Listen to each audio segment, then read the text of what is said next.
Todos os anos, ou pelo menos nos últimos anos, eu tenho tentado, mas eu não tenho conseguido evitar fugir de uma rotina. Todos os anos, quando vai chegando dezembro, quando começa o mês de dezembro, nos últimos anos tem acontecido isso, eu tento evitar, mas eu não consigo. Chegou dezembro, para mim é inevitável. Eu tenho duas atitudes que têm se repetido nos últimos anos. A primeira delas é olhar para o ano que se passou e começar a refletir sobre como é que foi esse ano. Começar a pensar em tudo o que aconteceu, em tudo que deu certo, em tudo que não deu certo, tudo aquilo que eu planejava e não aconteceu, o que eu não planejava e aconteceu. Esse é um hábito que eu desenvolvi. Quando chega dezembro, eu olho para trás e vejo e avalio o ano. Esse é um hábito. Mas o segundo hábito que eu tenho também em dezembro é olhar para o ano que está por vir e começar a sonhar, começar a encher o coração de expectativa, começar a estabelecer metas, fazer projetos, alvos, começar a ter algum certo tipo de expectativa daquilo que Deus vai fazer. Talvez seja esse motivo que eu me frustro às vezes, porque eu entro num novo ano com tanta expectativa, e quando essas expectativas às vezes não são atendidas, a frustração é inevitável. Mas eu não consigo deixar de fazer isso em dezembro, de olhar para o ano que passou e ver como ele foi, e olhar para o ano que está por vir como páginas em brancas a serem escritas, e não sonhar, e não esperar que algo novo aconteça, não ter metas e objetivos a cumprir. Essa é a minha rotina quando chega em dezembro. Eu não sei como é que foi 2013 para você, como está sendo, né? O ano não acabou ainda. Eu não sei se você tem esse mesmo hábito que eu, de chegando dezembro, começando a pensar onde vai passar Natal Novo, e quem vai vir na sua casa, e o que tem que comprar, e aquele clima de dezembro. Dezembro tem seu próprio clima. Nós temos 5 estações no ano: primavera, verão, outono, inverno e dezembro. Dezembro tem o próprio clima do mês. Como é que foi o seu 2013? Como é que está sendo até aqui hoje o seu 2013? Daqui a alguns anos, quando você olhar para trás e pensar em 2013, o que é que vai vir à sua mente? Qual vai ser a lembrança que você vai ter de 2013?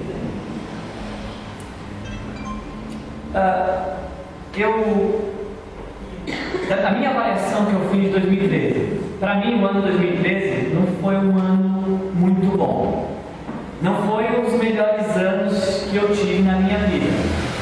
Daqui a alguns anos, quando eu lembrar de 2013, eu vou lembrar como um dos anos mais difíceis que eu já vivi. Um dos anos mais difíceis, onde aconteceram realmente muitas coisas que fugiram do meu controle, que me frustraram, que me desgastaram. 2013 foi um ano bem difícil para mim.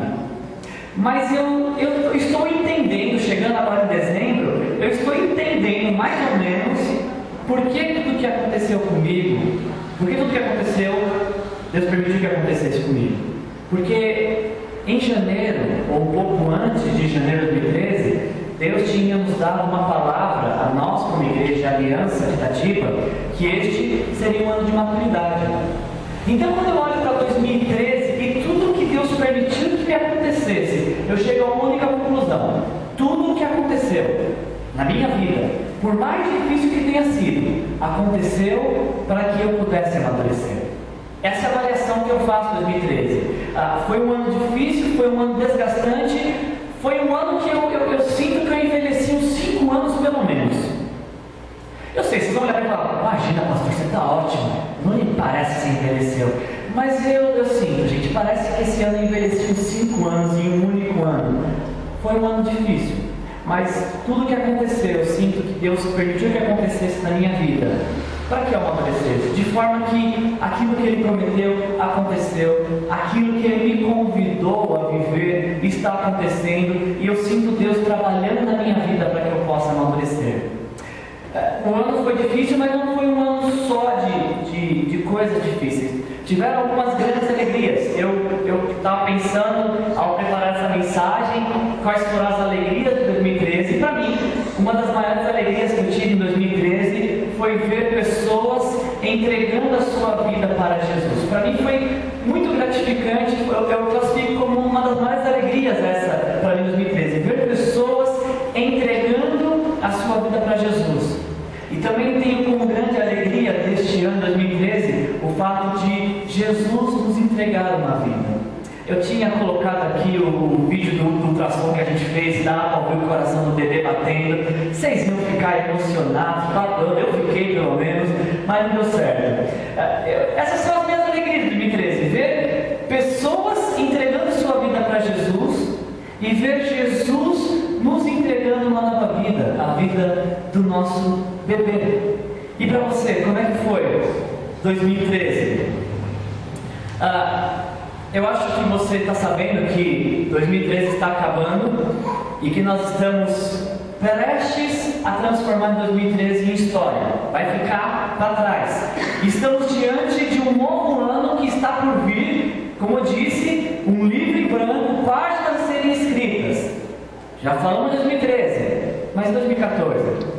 Quais são os seus planos para 2014? Quais são as suas expectativas? O que você está esperando de 2014? Acho que todos vocês sabem que o ano que vem, 2014, é ano de Copa aqui no Brasil. Se você não sabia, eu vou te dizer, vou dar uma novidade: ano que vem vai ter Copa do Mundo aqui no Brasil. Você acredita nisso? E mais, sexta-feira agora foi sorteado os grupos da Copa. E a partir de agora parece que a Copa está valendo, né? 2014 a gente vai entrar em um ano de Copa, onde muitos estarão preocupados quem é que vai ser o campeão do mundo. Eu não sei quem vai ser o campeão do mundo. Já tenho ouvido pessoas discutindo: mas se o Brasil classificar em primeiro, pode pegar a Holanda ou a Espanha, porque é o grupo que cruza. Eu não sei quem vai ser campeão ano que vem, mas eu já escolhi para quem que eu vou torcer. Eu vou torcer para que você seja o grande campeão de Deus ano que vem. Eu não estou preocupado com o Brasil, Espanha, Alemanha, Copa do Mundo. Se tem que ter um campeão ano que vem, eu espero que você seja esse campeão ano que vem. Eu espero que a sua família seja a grande vencedora do ano que vem. A minha torcida para o ano que vem, o meu alvo, o meu projeto de 2014, é que o povo de Deus seja um povo vencedor. Essa é a minha grande torcida, essa é a minha grande expectativa.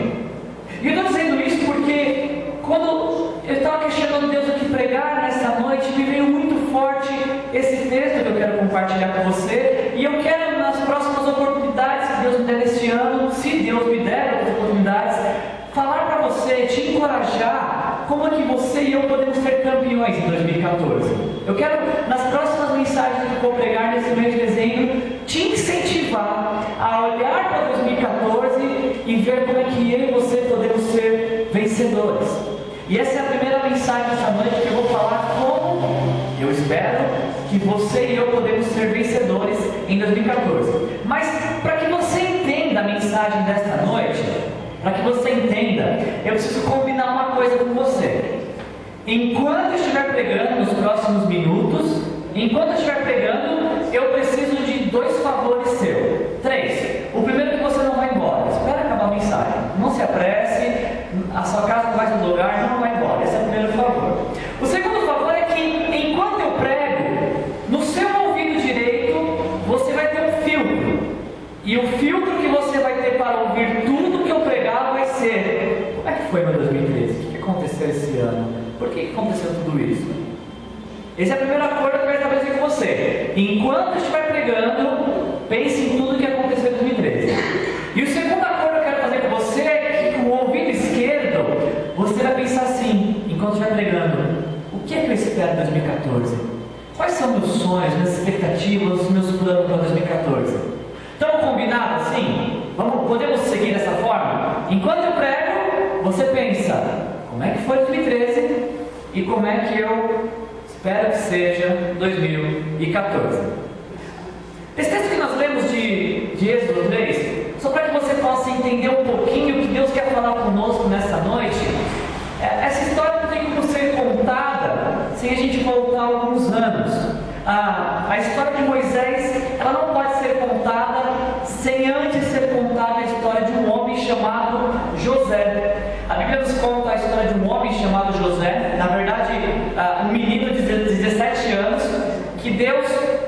um dia permite que esse menino tenha uma experiência com ele. Deus dá um sonho para este jovem de 17 anos chamado José, dizendo que José será alguém de muita importância, alguém muito poderoso na terra.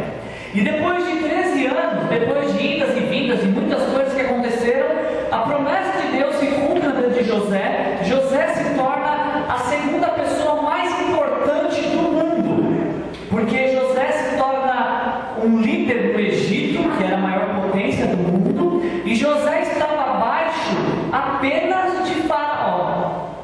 Então, depois de 13 anos, depois de idas e vindas e muitas coisas que aconteceram, se você quiser conhecer a história, leia Gênesis 17 até o final do livro de Gênesis e veja a história de José. Depois de muitas coisas que poderiam fazer José acreditar, como a Gisele testemunhou, acreditar que não daria certo, que Deus não tinha prometido, depois que muitas coisas aconteceram, depois de 13 anos, Deus cumpre sua promessa, José se torna alguém importante, José se torna o segundo em autoridade do Egito, e aí José então, ele faz o seguinte, ele pega a sua pequena família de 70 pessoas, e tira de Canaã e leva essa família para morar no Egito. E a família de José começa a viver no Egito, começa a se desenvolver no Egito, porque a terra estava passando por grande fome. Deus usa José para salvar a sua família. E a família de José está lá, está vivendo no Egito, e alguns anos passam, muitos anos passam, e a família de José está crescendo.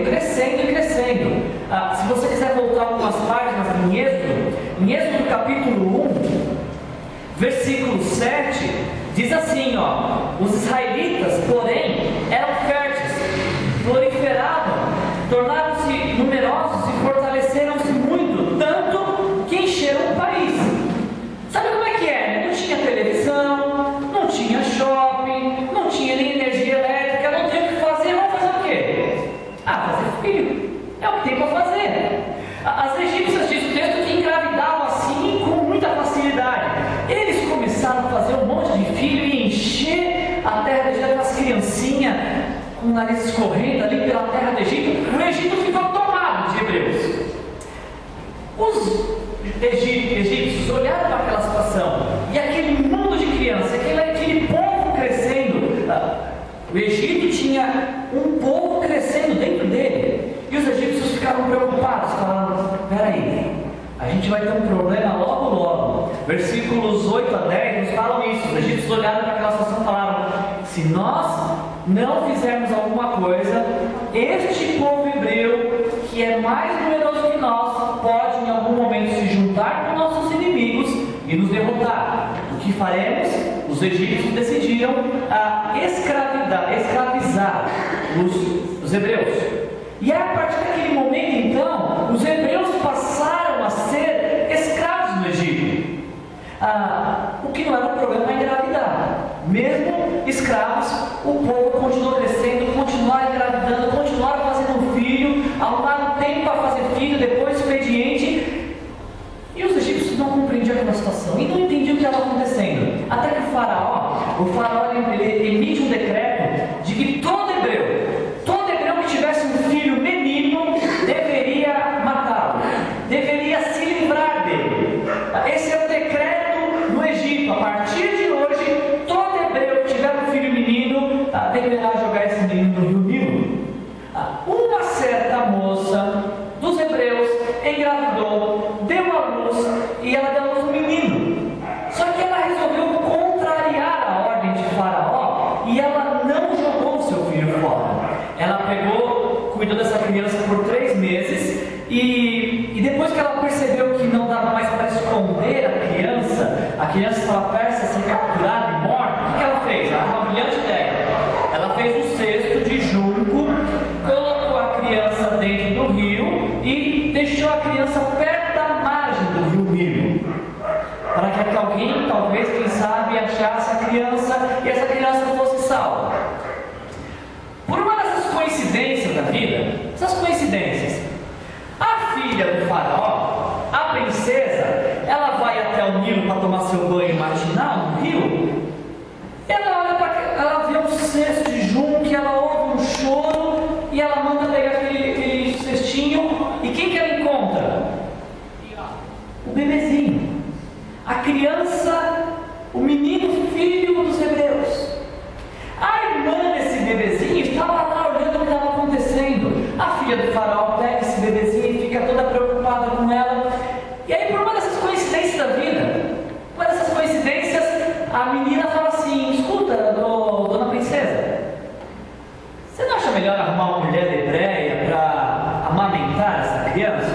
E a princesa fala: nossa, que ideia brilhante! Você conhece alguma mulher hebreia que pudesse alimentar esse bebê? A menina: eu acho que eu conheço alguém, eu acho que eu tenho uma sugestão para fazer.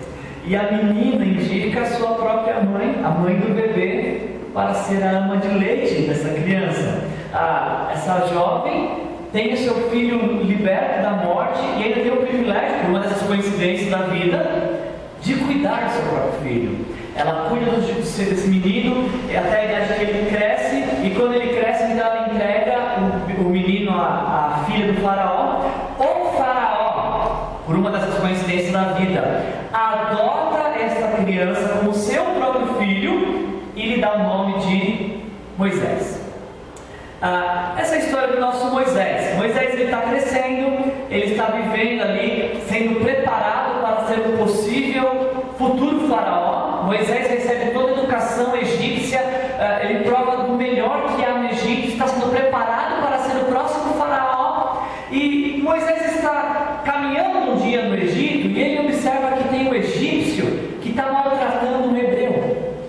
Dá uma espiada para um lado, dá uma espiada para o outro, vê que não tem ninguém e mata o egípcio e enterra na areia.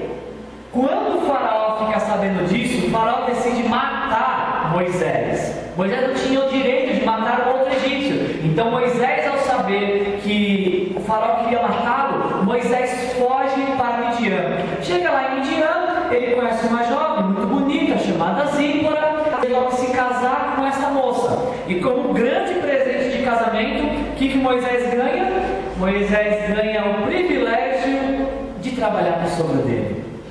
Você que é homem, imagina que alegria trabalhar com o sogro, não? Moisés ganha de presente de casamento a grande oportunidade que todo homem sonha de trabalhar com o seu sogro. Essa é a vida do nosso Moisés. Moisés está vivendo a sua vida, ele está enriquecendo o velho lá, cuidando das ovelhas do sogro dele, feliz da vida por trabalhar com o seu sogro.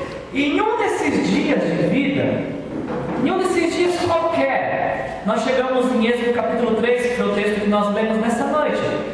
E um dia como qualquer outro dia, Moisés está fazendo o seu trabalho, está trabalhando de forma ordinária. Vamos trocar o microfone, está acabando aqui.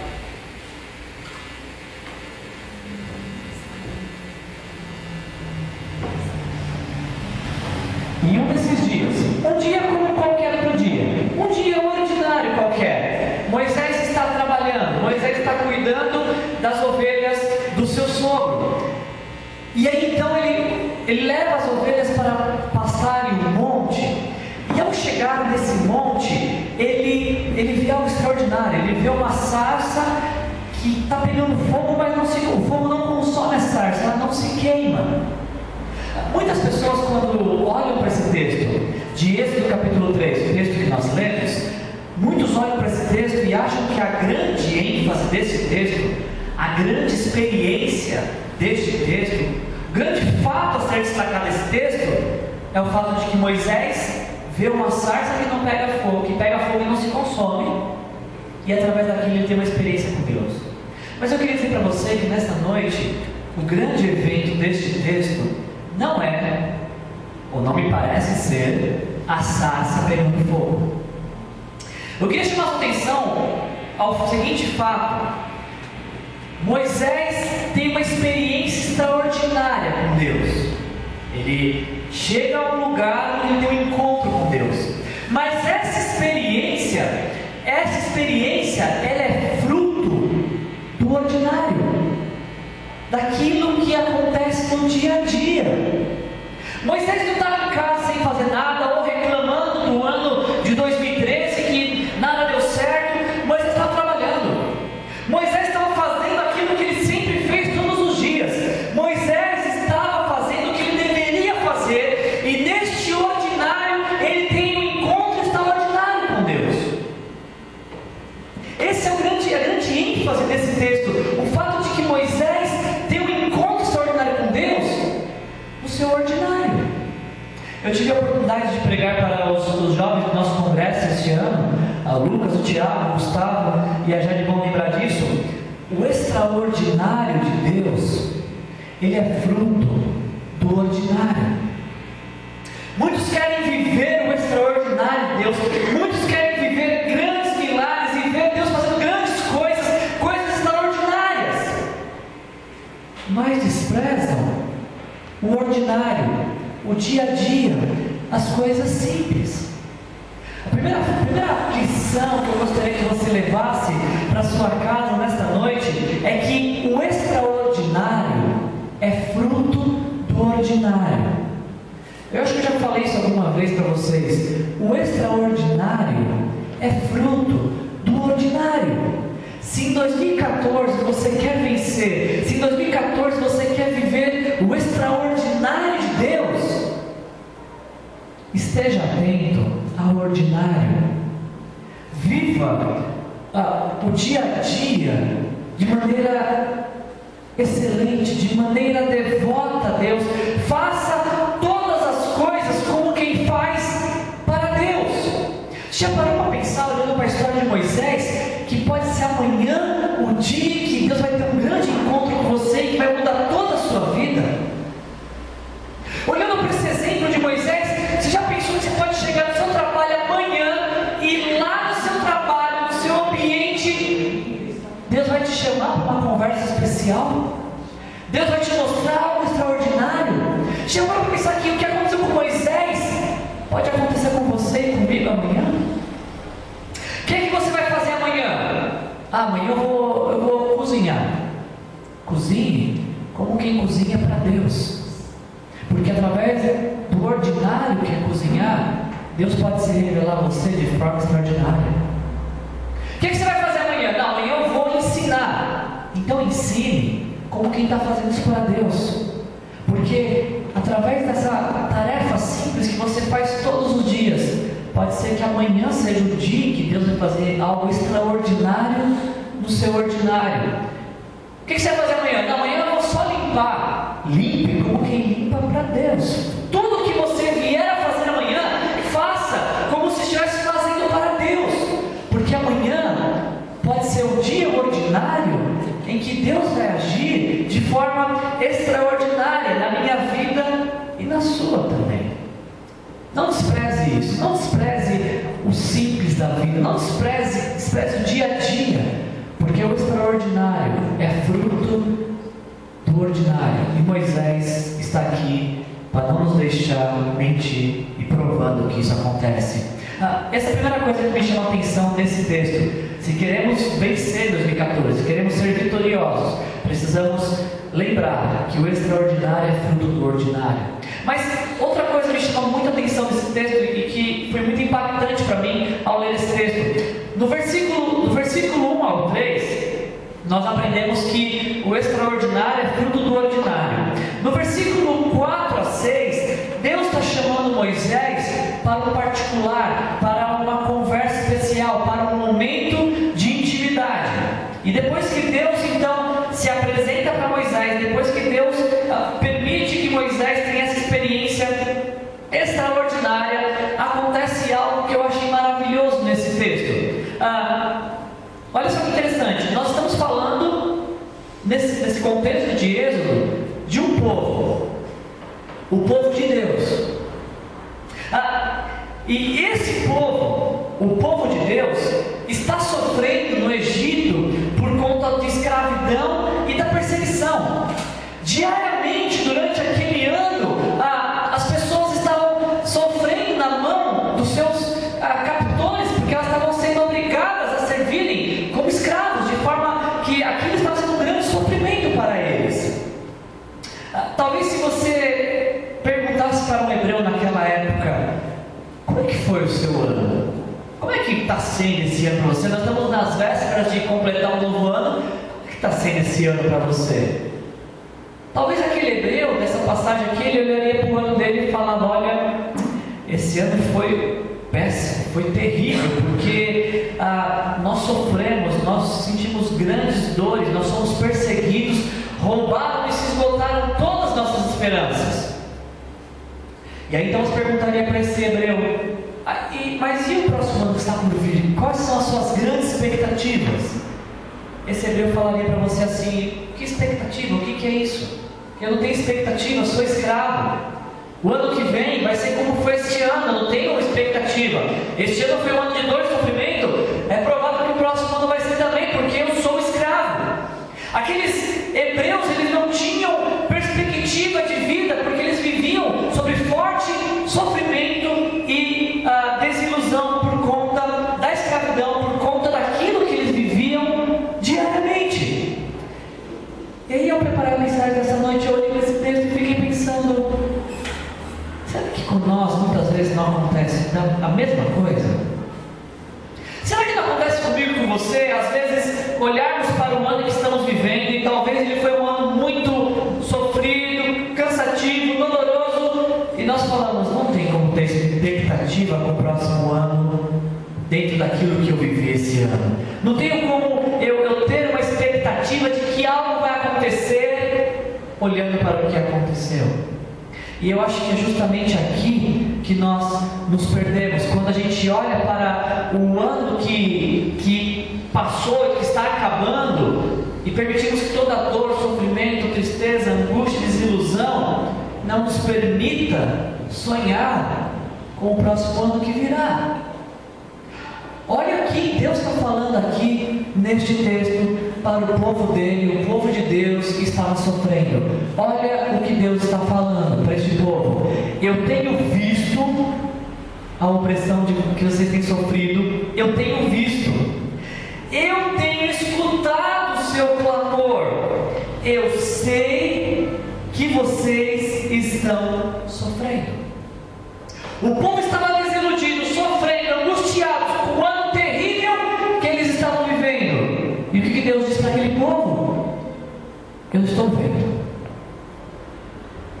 Eu estou vendo o que está acontecendo na sua vida. Eu estou ouvindo o seu clamor, eu estou ouvindo as suas orações. Eu sei, diz Deus para o seu povo, eu sei tudo o que você está sofrendo.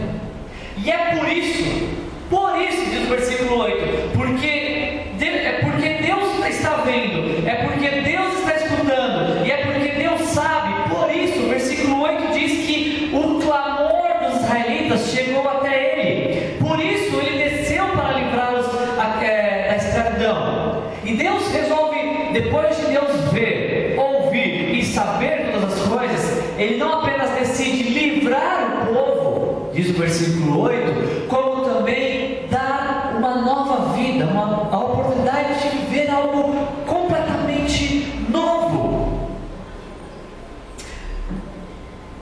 Eu não sei como é que está sendo o seu 2013, e eu não sei como é que vai ser o seu 2014, mas eu creio de todo o meu coração que o meu 2014 vai ser maravilhoso, vai ser extraordinário, porque Deus está vendo como é que está a minha vida, Deus está ouvindo as minhas orações, e Deus sabe de tudo que eu preciso. E eu queria que você tomasse propriedade dessa palavra e acolhesse esses textos no seu coração, e que você saísse daqui com a convicção de que Deus está vendo a sua vida, de que Deus está ouvindo as suas orações, e de que Deus sabe tudo o que você precisa, porque é isso que Deus faz com o seu povo. Eu tenho certeza, pela fé, que o meu 2014 vai ser extraordinário, porque Deus está vendo 2013, porque Deus está ouvindo 2013, e porque Deus sabe tudo o que eu preciso. E da mesma maneira vai acontecer na sua vida, em nome de Jesus, se você acreditar que Deus está falando com você nesta noite. Agora, se coloca no lugar de Moisés. Imagina Deus chamando você ao invés de Moisés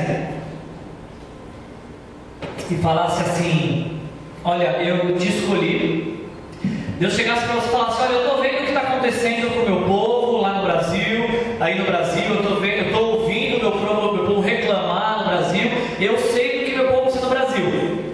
Aí Deus fala: eu quero escolher você, eu quero que você vá até a a presidente do Brasil, vá até ela e diga: "Ô, dona presidente, o povo está sofrendo, não está bom não.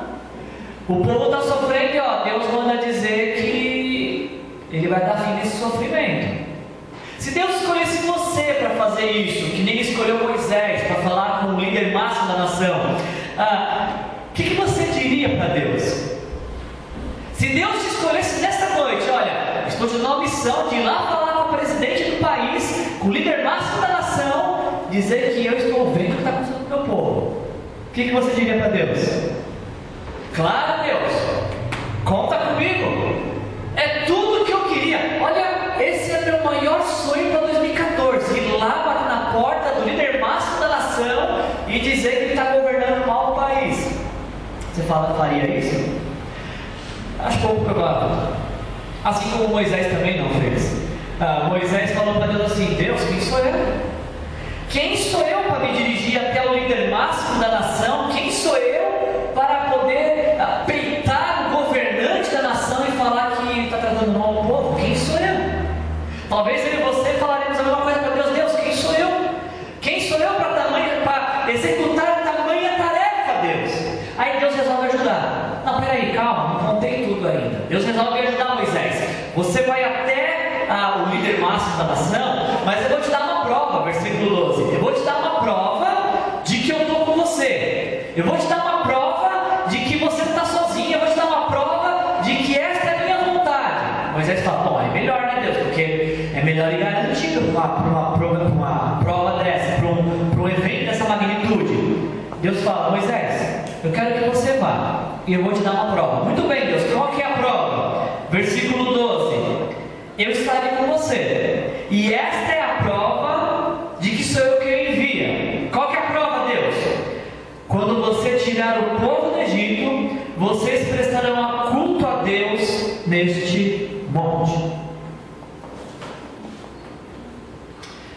Peraí, Deus, olha, imagina Moisés. Peraí, Deus, deixa eu ver se eu estou entendendo direito. O Senhor me disse que vai me dar uma prova, correto? Correto. E a prova que o Senhor está me dando é que depois que tudo que tiver que acontecer, eu vou voltar aqui para te adorar. Essa é a prova, Deus? Deus, peraí, eu acho que eu não entendi direito. Deixa eu tentar entender esta prova, essa garantia que o Senhor está me dando. Quer dizer, Deus, que a prova que o Senhor está me dando é que só depois que tudo acontecer, eu vou saber que o Senhor esteve comigo? Quer dizer, Deus, que eu só vou ter certeza.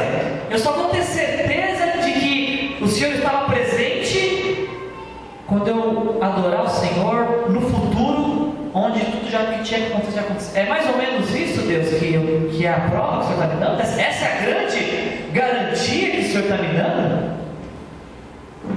Bela prova de Deus, né? Belo consolo, né? Imagina você nessa situação e Deus falou: te dar uma prova. Depois de tudo acontecer, daqui a 3 anos você volta e dá um testemunho aqui na igreja, e essa vai ser a prova de que eu sempre estive com você.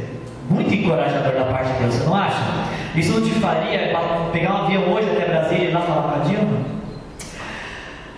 Deus fala para Moisés: Moisés, eu quero que você vá até o faraó, diga que eu quero que meu povo seja liberto, e a prova que eu estou te dando, Moisés, que essa é a minha vontade, é que depois que tudo acontecer, você vai voltar aqui para adorar. Geralmente,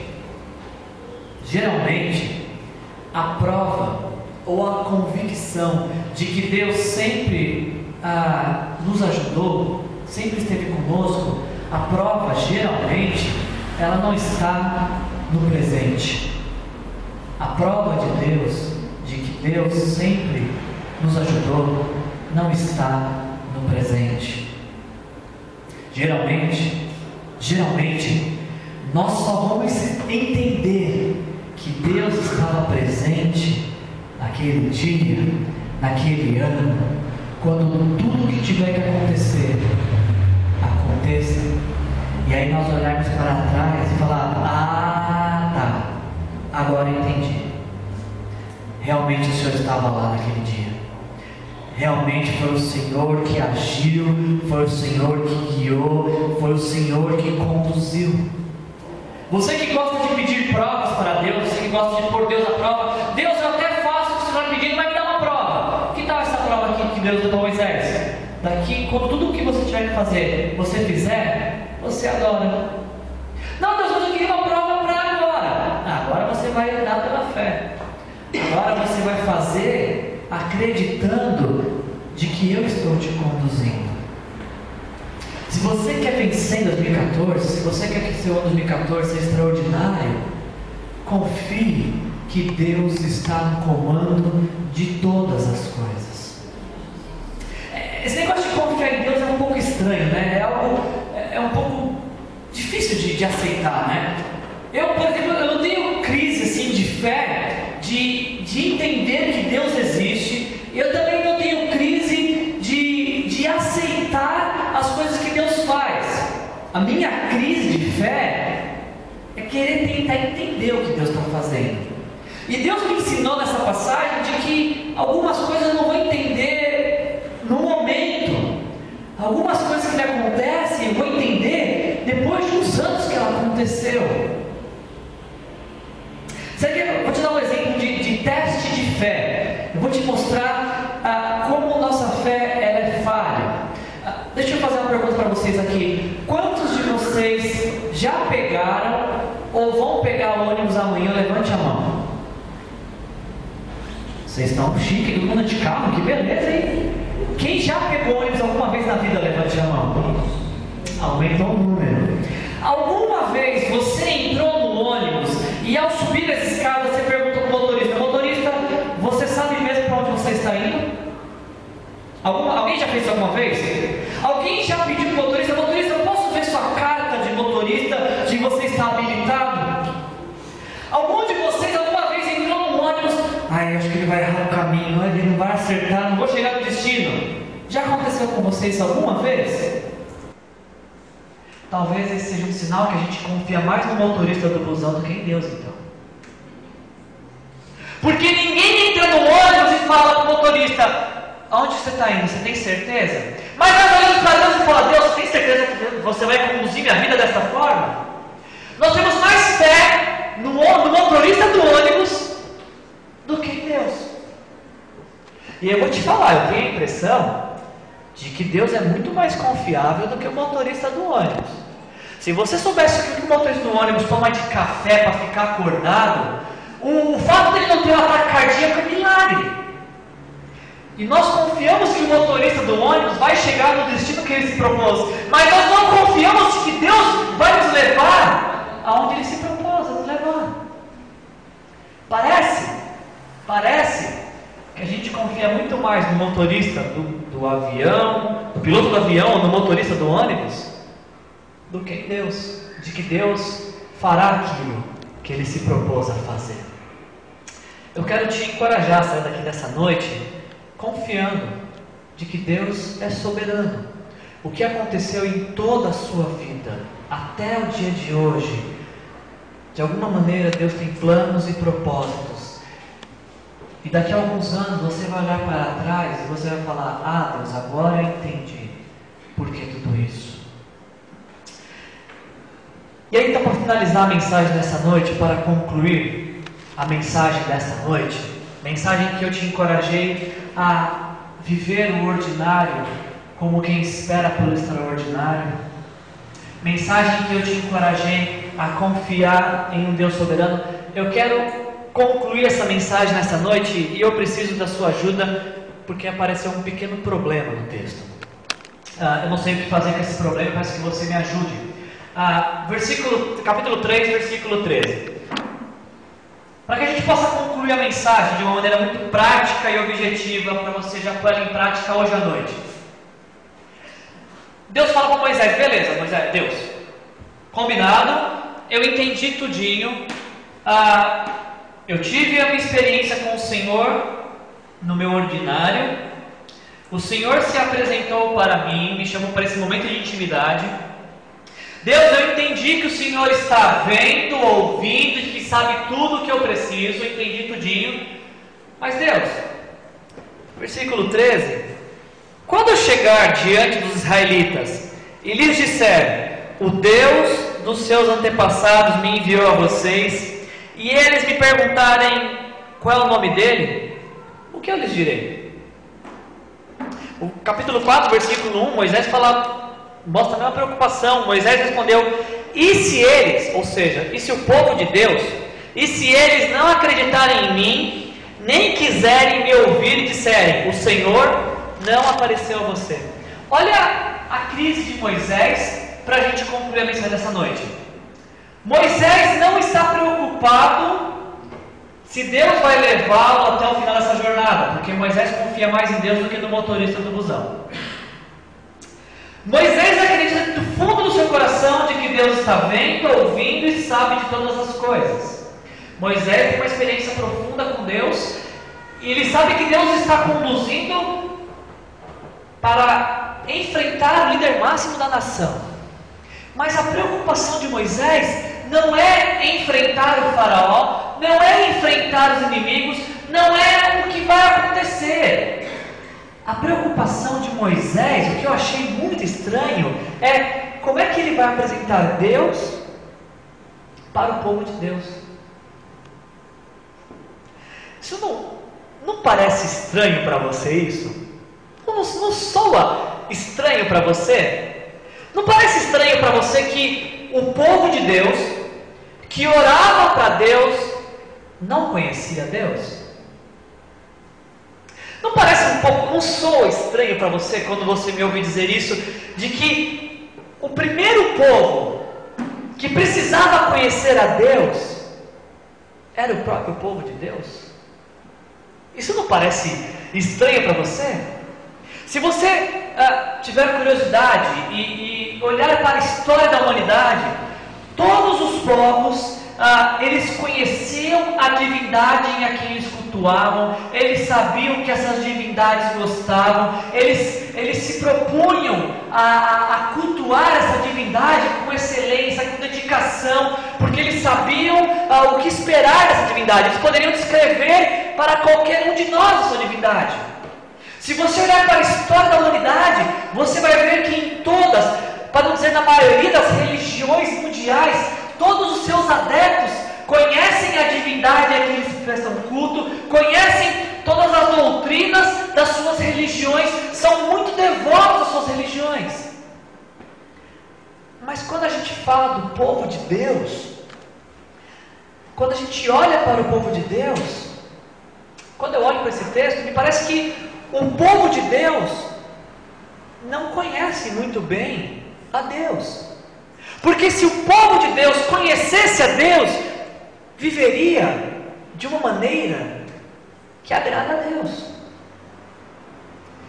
Eu achei muito interessante o fato de que Moisés pergunta a Deus: como é que eu vou falar de Deus para o povo de Deus? Essa é uma explicação que eu encontrei. O povo de Deus não conhecia Deus. E eu acho que hoje em dia não mudou muitas coisas. Eu leio a Bíblia de capa a capa e eu vejo a história do povo de Deus que não conhecia Deus. Eu olho para a maioria das igrejas evangélicas no Brasil e sentado em nossas cadeiras estão pessoas que não conhecem a Deus. Em nossos púlpitos, muitas vezes, estão pessoas que não conhecem a Deus. Porque se conhecessem a Deus, viveriam de uma maneira que agrada a Deus. Moisés ele tem uma genuína preocupação. Ele fala: Deus, como é que eu vou apresentar Deus para o povo de Deus, sendo que o povo de Deus não conhece Deus? E Moisés ele chega à conclusão. Deus fala para Moisés por que o povo de Deus não conhece a Deus. E se você quiser acompanhar comigo a explicação de Deus, esse é o último texto que a gente vai ler essa noite, Êxodo, capítulo 6, versículo de 6 a 9. Deus, por que o povo de Deus não conhece a Deus? Êxodo 6,6, Deus falando: por isso, diga aos israelitas: eu sou o Senhor, eu os livrarei do trabalho imposto pelos egípcios, eu os libertarei da escravidão e os resgatarei com braço forte e com poderosos atos de juízo. Eu os farei meu povo e serei o Deus de vocês. Então vocês saberão que eu sou o Senhor, o seu Deus, que os livra do trabalho imposto pelos egípcios, e os farei entrar na terra. Com mão levantada jurei que daria a Abraão, Isaque e Jacó. Eu a darei a vocês como propriedade. Eu sou o Senhor. Deus está se revelando, Deus está falando, Deus está prometendo, Deus está agindo. Mas o que diz o versículo 9? Moisés declarou isso aos israelitas. Deus está vendo, Deus está ouvindo, Deus sabe todas as coisas, está prometendo nos livrar e nos dar uma nova vida. Moisés declarou isso aos israelitas, versículo 9: mas eles não deram ouvidos. Por quê? Por causa da angústia e da cruel escravidão que sofriam. Existem duas coisas que impedem que o povo de Deus conheça a Deus. Se nós quisermos ter um 2014 diferente de 2013 que nós tivemos, nós precisamos nesta noite atender o convite de Deus e nos libertarmos de duas coisas que nos impedem de conhecer a Deus. Deus, nesta noite, nos convida à libertação. E a primeira coisa que eu queria te encorajar, de maneira prática, para nós nos libertarmos e ter um 2014 maravilhoso, precisamos nos libertar daquilo que nos traz angústia. Versículo 9: o povo não deu ouvido porque estava angustiado. Deus estava falando com o povo, Deus estava dando sinais ao povo, Deus estava fazendo promessas para o povo.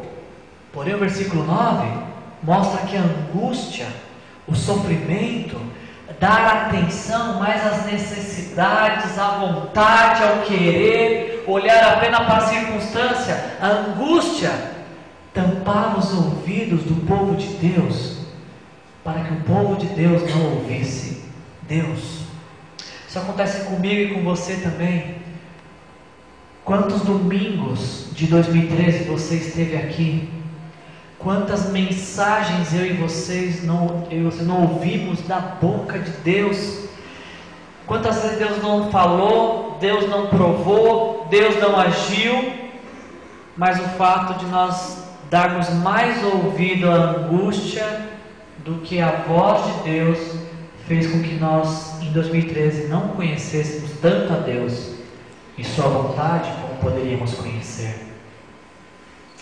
Nós nunca conseguiremos ouvir o que Deus tem para nos dizer se a voz da angústia for mais alta aos nossos ouvidos, ou se a voz da angústia, a voz da necessidade, a voz da vontade for a voz que nós escolhermos dar ouvidos. Nunca conheceremos a Deus se outras vozes forem mais altas em nossos ouvidos do que a voz de Deus. E por isso eu queria te encorajar que nessa noite você está ouvindo falar de Deus, você está ouvindo Deus falar. Deus está falando com cada um de nós essa noite. E se até agora você não ouviu Deus falar, eu vou repetir, para que você preste atenção no que Deus falou essa noite. Eu estou vendo, eu estou ouvindo e eu sei do que você precisa. Isso é o que Deus fala conosco nessa noite, em nome de Jesus. Eu estou vendo o que você está vivendo, eu estou ouvindo as suas orações, e eu sei do que você precisa. É isso que Deus está nos falando nessa noite.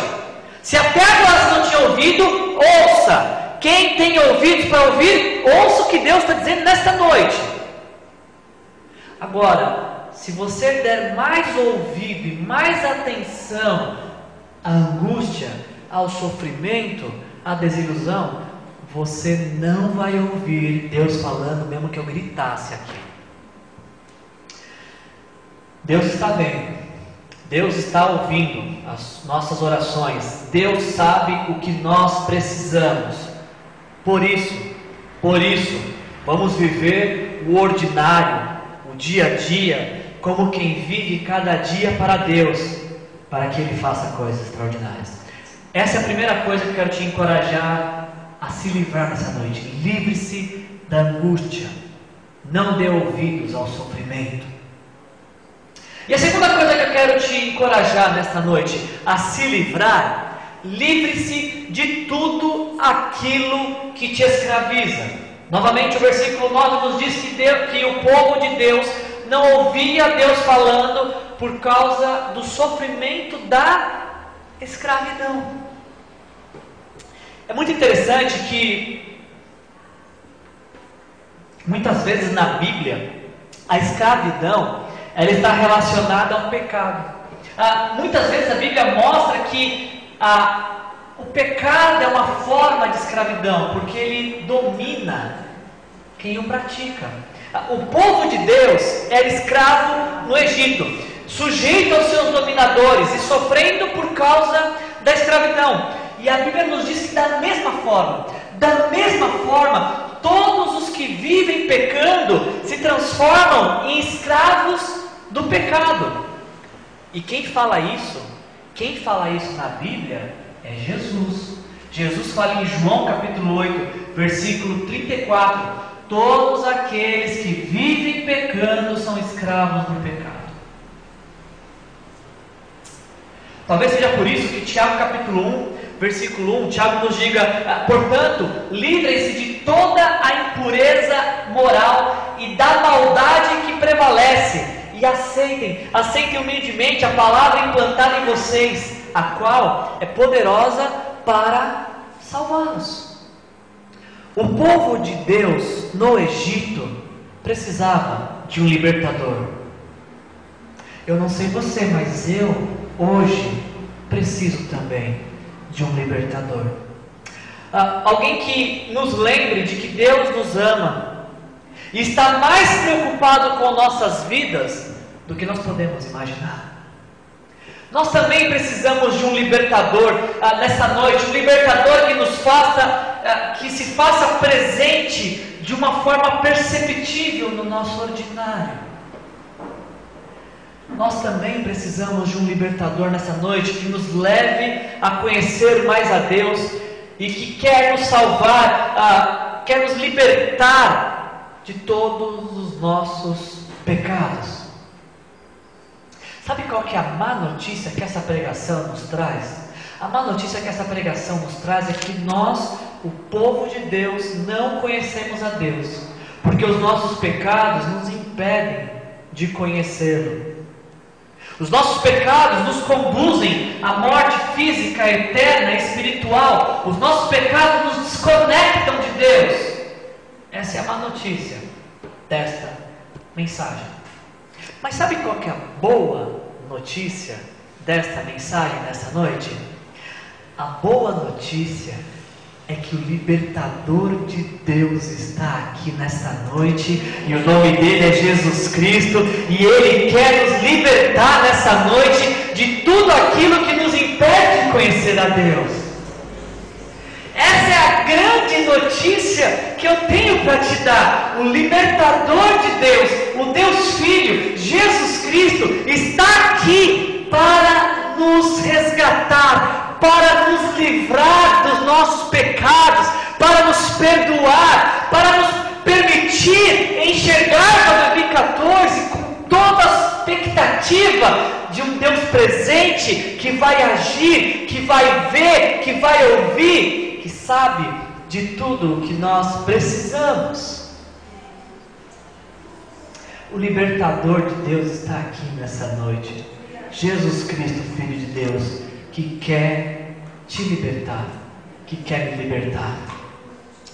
Eu não sei quem é que vai ser campeão ano que vem, em 2014. Não sei qual seleção vai ser campeã em 2014. Mas eu já escolhi para quem que eu vou torcer. Eu vou torcer por você, por sua família, pela igreja de Jesus Cristo nessa cidade. Eu vou torcer para que Deus nos use para levar pessoas a conhecer esse Deus. Que Deus nos liberte para que possamos conhecê-lo cada vez mais. E por isso eu queria te encorajar que nessa noite você comece já a sua campanha vitoriosa 2014, se arrependendo dos seus pecados, entregando a sua vida para Jesus nessa noite, pela primeira vez ou por mais uma vez, como eu vou fazer. Hoje eu quero me entregar para Jesus mais uma vez e pedir que Ele seja meu libertador de novo.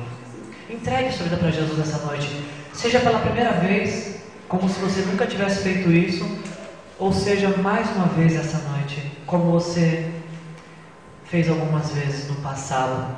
Entregue a sua vida para Jesus e se prepare para em 2014 ser o grande vencedor de Deus. Feche seus olhos, vamos orar.